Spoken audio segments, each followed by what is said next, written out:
Welcome back students, आप सभी का स्वागत है ट्रेंड्स एजुकेशन के चैनल पे। तो इस वीडियो में हम बात करेंगे बीके एंड अकाउंटेंसी का। ठीक है, BK and accountancy class 11 standard का है, तो आप लोग ध्यान देना। इसके अंदर हम चैप्टर नंबर 2 की बात करेंगे, जो कि दिया है fundamentals of double entry book keeping system.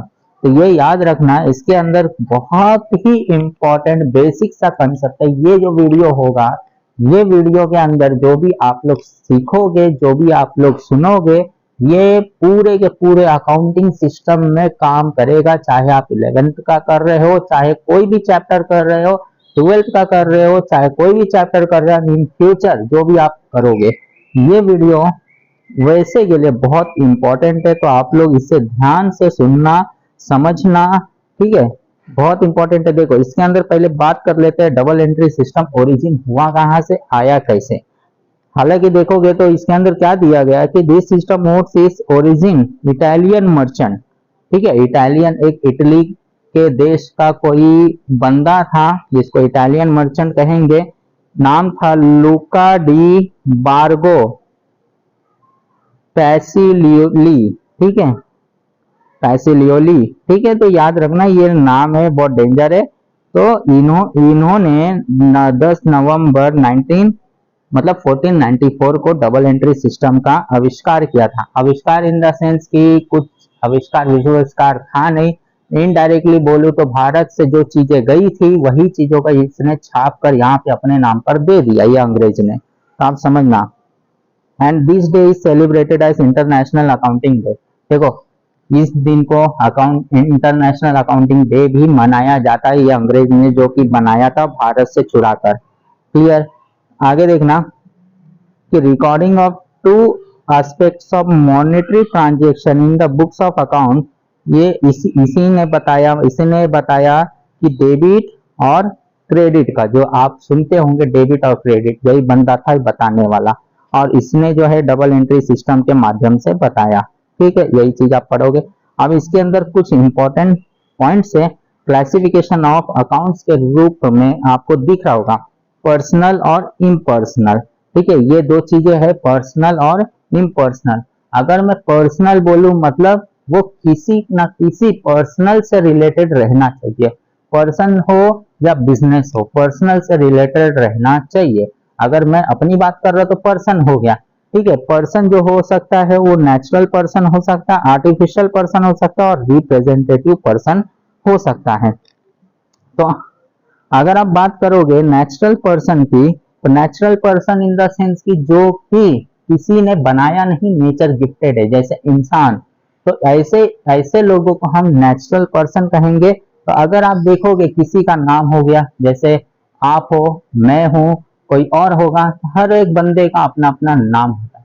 तो अगर बुक्स ऑफ अकाउंट्स में किसी का नाम से बोला जा रहा है, नाम लिया जा रहा है, तो वो कहलाएगा नेचुरल पर्सनल अकाउंट। ठीक है, वो क्या कहलाएगा, नेचुरल पर्सनल अकाउंट। आप लोग याद रखना, भूलना नहीं। ठीक है, या होप सो आपको क्लियर हो गया होगा। नीचे दिया है, देखो, Sunita account, Ashok account, Suha account.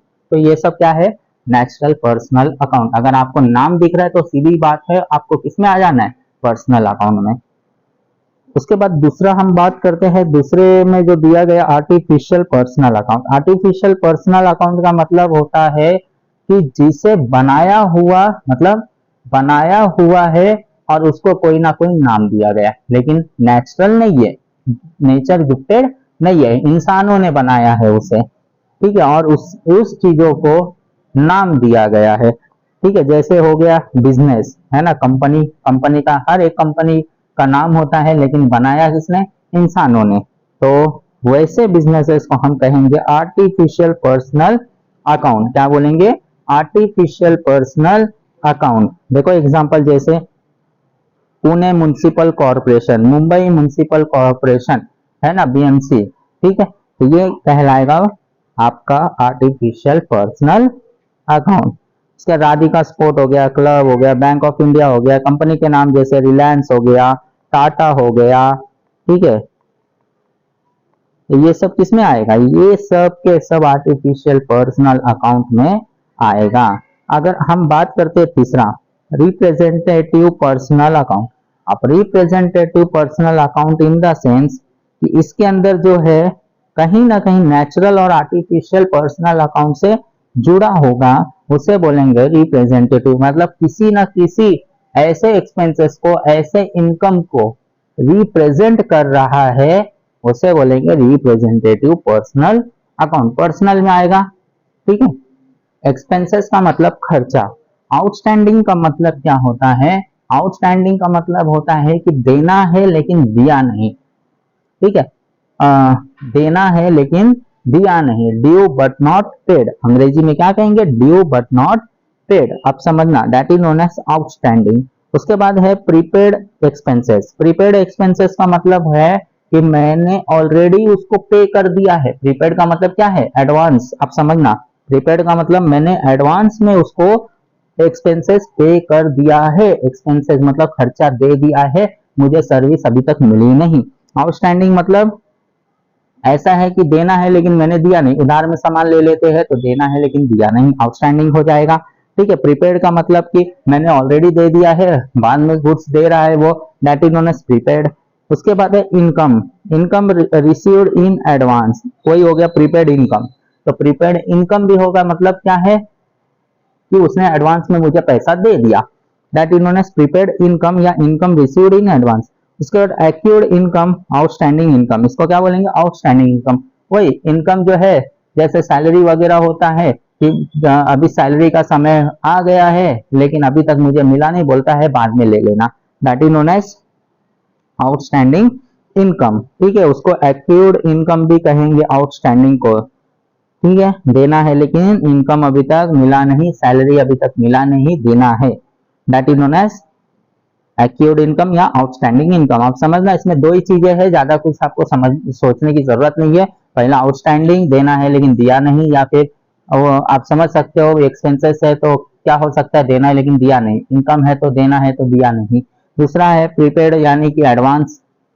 Advance में दे चुके हैं, एडवांस में दे दिया है, क्लियर है? यही है, चाहे एक्सपेंसेस में हो या इनकम में हो। आप समझना इस बात को। उसके बाद है इम्पर्सनल अकाउंट। उसके बाद क्या है? इम्पर्सनल। इम्पर्सनल में हम बात करेंगे, इसके अंदर अगर आप फोकस करोगे दो अकाउंट आएगा, एक हो गया रियल अकाउंट, दूसरा हो गया नॉमिनल अकाउंट। इम्पर्सनल में एक हो गया रियल अकाउंट, दूसरा हो गया नॉमिनल अकाउंट। रियल अकाउंट का मतलब होता है आपका जितने भी असेट्स हैं या लायबिलिटीज है, असेट्स या लायबिलिटी, इनडायरेक्टली इसको आप प्रॉपर्टी कहोगे, ठीक है। इनडायरेक्टली इसको प्रॉपर्टी कहोगे, आप समझना। तो इसके अंदर दो टाइप के आएंगे रियल अकाउंट में, दो टाइप। कौन से? टेंजिबल रियल अकाउंट और नॉन टेंजिबल रियल अकाउंट। देखो, आपको ज्यादा कुछ नहीं समझना है। रियल अकाउंट का मतलब होता है प्रॉपर्टी, दैट्स इट। आपको बस प्रॉपर्टी याद रखनी है। प्रॉपर्टी मतलब आप समझ गए क्या होता है, ठीक है। असेट्स के बारे में आपने अच्छे से पढ़ा है, होप सो, मैं ये उम्मीद कर रहा हूँ। लास्ट लेक्चर्स में हमने असेट के बारे में ही पढ़ा था। अगर आपने नहीं देखा है उसे आप देख लो, बहुत इंपॉर्टेंट है। अगर वो वीडियो आपको क्लियर है तो इसे समझने में कोई भी मुश्किल नहीं आएगी। देखो, रियल अकाउंट, ठीक है, प्रॉपर्टी, तो इसके अंदर टेंजिबल और इनटेंजिबल। टेंजिबल का मतलब होता है जो ऐसी प्रॉपर्टी जो हमें आंखों से दिखता है, और इनटेंजिबल मतलब ऐसी प्रॉपर्टी जो हमें आंखों से नहीं दिखता है लेकिन कहीं ना कहीं उसके वजह से हमारा बिजनेस चल रहा है। टेंजिबल में देखो, टेंजिबल रियल अकाउंट जैसे कंप्यूटर, कैश, मशीनरी, ठीक है, ये हो गया टेंजिबल। नॉन इनटेंजिबल मतलब गुडविल। गुडविल का मतलब होता है रेपुटेशन ऑफ द बिजनेस या reputation of a person. Reputation मतलब नाम वगैरह, मार्केट में जो भी पहचान रहे, ब्रांड हो गया, ठीक है, ब्रांड हो गया किसी भी कंपनी का, या कोई प्रोडक्ट है बहुत फेमस है, तो ये हो गया गुडविल। गुडविल बोलेंगे। पेटेंट। पेटेंट का मतलब होता है कोई भी नया आविष्कार अगर किया गया है और उस आविष्कार को, मतलब नया आविष्कार इन द सेंस कि पूरे दुनिया में वैसा आविष्कार किसी ने नहीं किया है, और वो आविष्कार अगर आपने कर लिया है तो वैसे आविष्कार कोई और ना करे, इन्वेंशन कोई और ना करे, इसके लिए आप जाके रजिस्टर्ड करते हो गवर्नमेंट के साथ। तो उसके हिसाब से गवर्नमेंट चेकआउट करके आपको एक सर्टिफिकेट इशू करती है, ताकि ये आपके नाम पर है और ये जो है कोई और यूज नहीं कर सकता। अगर करता है तो उसके ऊपर आप केस कर सकते हो, that is known as patent. Copyright का मतलब कि जो भी आपने पेटेंट करवाया है नए आविष्कार का, अगर आपका मन है कि अपने आविष्कार को किसी को दे, रेंट पे दे या सेल कर दे, तो आपका अधिकार है कि आप जो रेंट पे दे रहे हो हर महीना उसका पैसा लेते रहोगे, बोलोगे कि तुम मेरा काम कर, मैंने जो इन्वेंशन किया यूज कर, उसके बदले मुझे पैसा देते रहना। ठीक है, परमिशन आप दे दे तो that is known as copyright. Okay, hope so समझा होगा, आपको याद रखना। कोई भी डाउट होगा टेलीग्राम में आप ज्वाइन कर सकते हो।